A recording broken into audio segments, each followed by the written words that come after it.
শ্রীরামকৃষ্ণের দৃষ্টিতে আদর্শ সংসারী। সংসারী মানে কি? সংসরতি ইতি সংসার,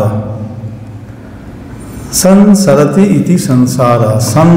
সম্যকটুকু সারথি মানে যা সরে সরে যায়, অর্থাৎ যা চেঞ্জ হয়, এটা হলো সংসার। এই সংসারে যে বাস করে তারাই সংসারী। সেই অর্থে সবাই সংসারী। আমরা তো এই জগৎ সংসারের মধ্যেই রয়েছি। একটা বড় সংসার জগৎ সংসার, সেই জগৎ সংসারের মধ্যে আবার প্রত্যেকে একটা নিজস্ব আলাদা আলাদা আলাদা সংসার। তো ব্যষ্টি সংসার। এখন এই সংসারে আমরা তো সংসারে আছি, একরকম রয়েছি, কিন্তু এই সংসারের মধ্যে তো সব কিছুই রয়েছে। অন্যান্য জীব জন্তু গাছপালা সব রয়েছে।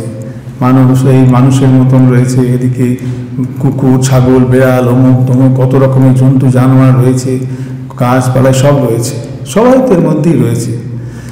তাহলে আমাদের এই মানুষদের মানুষ হয়ে জন্মগ্রহণ যে করেছি, আমাদের কোনো স্পেশালিটি আছে?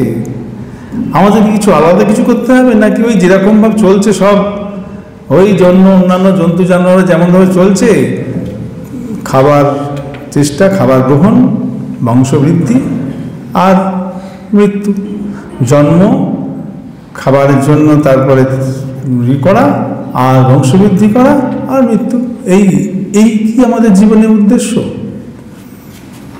তো আমরা সবসময় এই ভাগ্যক্রমে ঠাকুরের কৃপায় তাঁর স্মরণে এসেছি।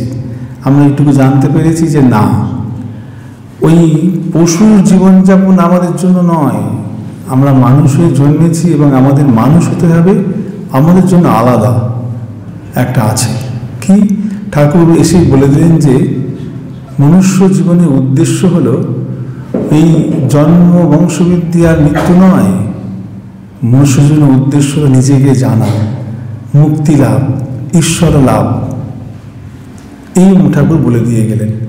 তো এখন মনুষ্য জীবনের উদ্দেশ্য বলে দিয়ে গেলেন যে ঈশ্বর লাভ বা ভগবান লাভ বা সেলফ রিয়েলাইজেশন, নিজেকে জানা, আত্মানুভূতি ইত্যাদি সব একই কথা বলে দিয়ে গেলেন।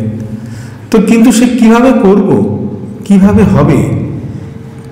তো ঠাকুর দেখুন, আমরা দেখতে পাই অবতার পুরুষেরা যখন আসেন, এই ঠাকুর এসেছেন, শ্রীকৃষ্ণ এসেছিলেন, রামচন্দ্র এসেছিলেন, সবাই সব সংসারের মধ্যেই ওই গৃহের মধ্যে থেকেই সব কিছুকে নিয়ে চলে দেখিয়ে দিয়ে গেছেন।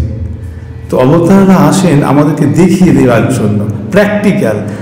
অনেক থিওরি কথা তো অনেক রয়েছে, থিওরি অনেক রয়েছে আমাদের বেদ বেদান্ত গীতা উপনিষদ ইত্যাদি তন্ত্র সব কিছু তার মধ্যে রয়েছে, কিন্তু প্র্যাকটিক্যাল জিনিসটা দরকার। সেই প্র্যাকটিক্যালটা দেখানোর জন্য অবতার হয়ে তিনি আসেন, এসে দেখিয়ে দিয়ে যান। এইরকমভাবে ঠাকুর দেখিয়ে দিয়ে গেছেন যে কিভাবে সংসারে থাকতে হবে, কিভাবে সংসারে থেকেও এই ঈশ্বর লাভ করা যাবে, মানব জীবনের উদ্দেশ্য যা সেটি করা যাবে। বলা হয় নাকি 84 লক্ষ জনির পর মানুষ জন্ম হয়, তার মানে 84 লক্ষ বার বিভিন্ন স্পেসিসের জন্ম আমাদের হয়েছে। সেই সব জন্ম পার করে মানুষ জন্ম হয়েছে। কত কত মানুষ জন্ম যাওয়ার পর ভগবানের প্রতি একটু বিশ্বাস বা একটু ভক্তি এসেছে আমাদের। সেই জন্যই তার নামে আমরা ছুটে ছুটে যেখানে তার নাম হচ্ছে সেখানে যাচ্ছি, তার নাম শোনার জন্য ব্যাকুল হচ্ছি, তার কথা শুনতে চাইছি। এইটি এত দূর ঘুরে এসে তবে হয়েছে আজকে। তো এখন এবার আর যেটুকু বাকি সার্কেলে ওই পৌঁছতে, অর্থাৎ নিজের মুক্তি সাধন বা ঈশ্বর লাভ, সেই জায়গাটুকু আমাদেরকে পৌঁছতে হবে। তার জন্য ঠাকুর কি করতে বলছে, কি করতে হবে আমাদের, সেই সম্বন্ধে আজকের এই ভক্ত সম্মেলন। তো তাতেই ঠাকুর বলছেন যে আগে আমরা পড়লাম যে হবে না কেন, বলছে যে সংসারে হবে না কেন, নিশ্চয়ই হবে, তবে দরকার আন্তরিকতা। প্রথমে আন্তরিকতা বলেছেন, আন্তরিকতার সঙ্গে তাকে ডাকতে হবে, ব্যাকুল হতে হবে। বলছেন যে সাধু সঙ্গ আর নির্জন বাস, এই আগে পড়লাম আমরা। তো এখানে আমরা দেখতে পাই সারা কথামৃতর মধ্যে এই 5টা পয়েন্ট দেখতে পাই। উনি বলছেন যে ঈশ্বরের নাম গুণগান করবে, সাধু সঙ্গ করবে, সৎ কোনটা সৎ কোনটা অসৎ বিচার করবে, নিত্যানিত্য বিচার করবে। 4 নম্বরে বলছেন যে নির্জন বাস, আর 5 নম্বরে বলছেন যে বিশ্বাস, গুরু বাক্যে বিশ্বাস, এই সবগুলো। আর তারপর একটি পয়েন্ট আছে, সেটি হলো ব্যাকুলতা। এই ব্যাকুলতা না হলে কিছুই হবে না। ব্যাকুল হলে তবেই 5টা, ব্যাকুলতার সঙ্গেই 5টা করলে তবে হবে। অর্থাৎ ব্যাকুলতার দরকার। ব্যাকুলতা আমার কী করে আসে?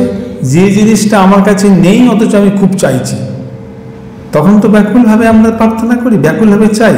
এইরকম ব্যাকুলভাবে, ব্যাকুলতার সঙ্গে ঈশ্বরের নাম গুণগান, ব্যাকুলতার সঙ্গে সাধুসঙ্গ, ব্যাকুলতার সঙ্গে নির্জন বাস, ব্যাকুলতার সঙ্গে বিচার, ব্যাকুলতার সঙ্গে প্রার্থনা, এইগুলো করতে হবে। যেগুলো আমার দ্বারা হবে না সেগুলো প্রার্থনা করতে হবে। তো এইসব বলে দিয়েছেন, আমরা মজার কাছে আরও শুনবো। তো এখন আর বলেছেন কি, যে সংসারে থাকতে গেলে সব রকম মানুষের সঙ্গেই আমাদের চলতে হবে। খারাপ লোকও থাকবে, ভালো লোকও থাকবে। আমার জন্য তো ভগবান শুধু ভালো লোকগুলো আমার সামনে এনে দেবে তা তো হবে না, সব রকম লোকই থাকবে।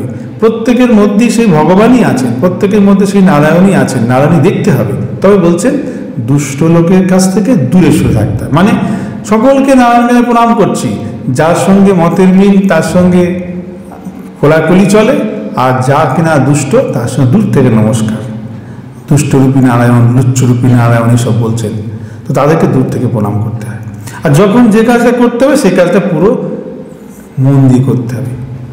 ওম নিরঞ্জনম নিত্যম অনন্তরূপম ভক্তানুকম্পাধৃত বিগ্রহম বৈ ঈশাবতারম পরমেশমিঢ্যম তন্রামকৃষ্ণম শিরসা নমামি।